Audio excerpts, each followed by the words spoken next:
Kembali lagi di channel Belajar Desain. Oke, assalamualaikum warahmatullahi wabarakatuh. Kembali lagi bersama saya Adi Rizky Kurniawan. Saya adalah mahasiswa Desain Komunikasi Visual Universitas Nusa Putra. Kali ini saya akan menjelaskan mata kuliah Teori Komunikasi Visual dengan judul Komunikasi Antar Budaya. Yang pertama adalah pengertian komunikasi antar budaya.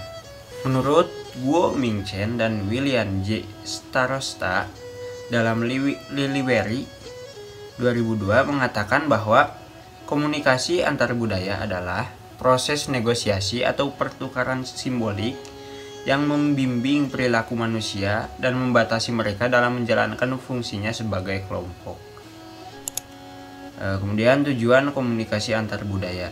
Adapun tujuan komunikasi antar budaya adalah memahami perbedaan budaya yang mempengaruhi praktek komunikasi. Kemudian menciptakan harmoni dengan komunikasi yang sehat dengan orang-orang yang berbeda budaya. Kemudian mengidentifikasi kesulitan-kesulitan yang muncul dalam komunikasi. Membantu mengatasi masalah komunikasi yang disebabkan oleh perbedaan budaya. Meningkatkan keterampilan verbal dan nonverbal dalam komunikasi secara efektif dengan orang yang berbeda budaya. Nah, jadi itu adalah tujuan komunikasi antar budaya yang harus kita pahami. Kemudian ada fungsi komunikasi antar budaya. Yang pertama yaitu fungsi pribadi.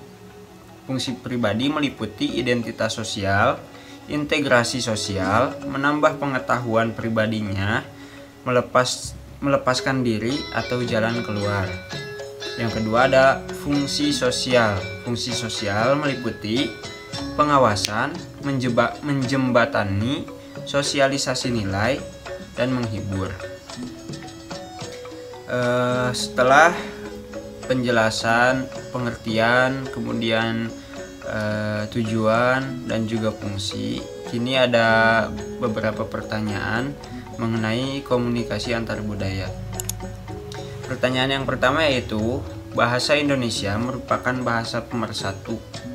Bagaimana penjelasannya bahwa bahasa Indonesia menjadi bahasa pemersatu di tengah heterogenitas penduduk Indonesia yang multi etnis?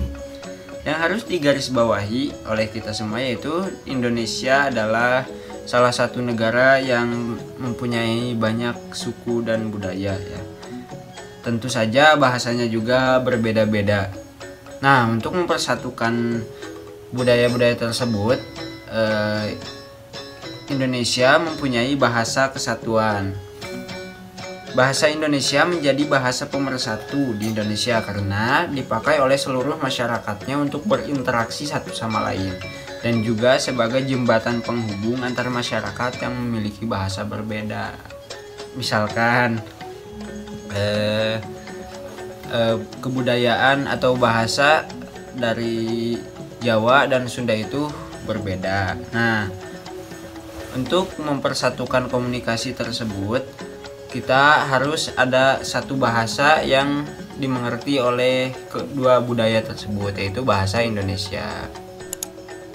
Kemudian pertanyaan yang kedua, bagaimana upaya untuk menjaga dan melestarikan bahasa dan budaya daerah sebagai identitas kesukuan tanpa meninggalkan atau menghilangkan sisi nasionalisme kita sebagai bangsa Indonesia?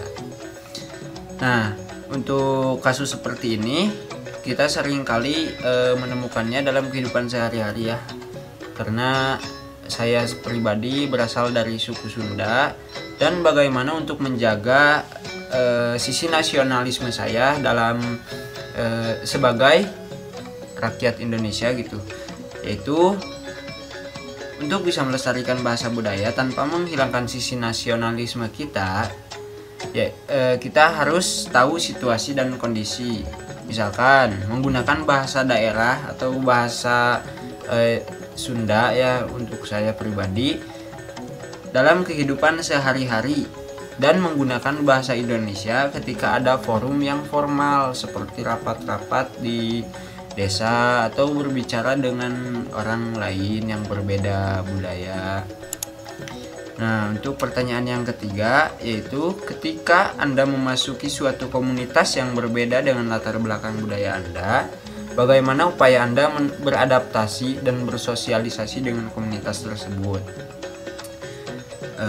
Untuk beradaptasi dengan orang lain yang berbeda latar belakang budaya dengan kita, tentu saja kita harus memahami dulu budaya yang ada pada komunitas tersebut. Secara tidak langsung kita bertukar cara berkomunikasi. Mungkin itu saja ya yang bisa saya sampaikan. Kurang lebihnya mohon dimaafkan. Wabillahi taufiq wal hidayah. Wassalamualaikum warahmatullahi wabarakatuh.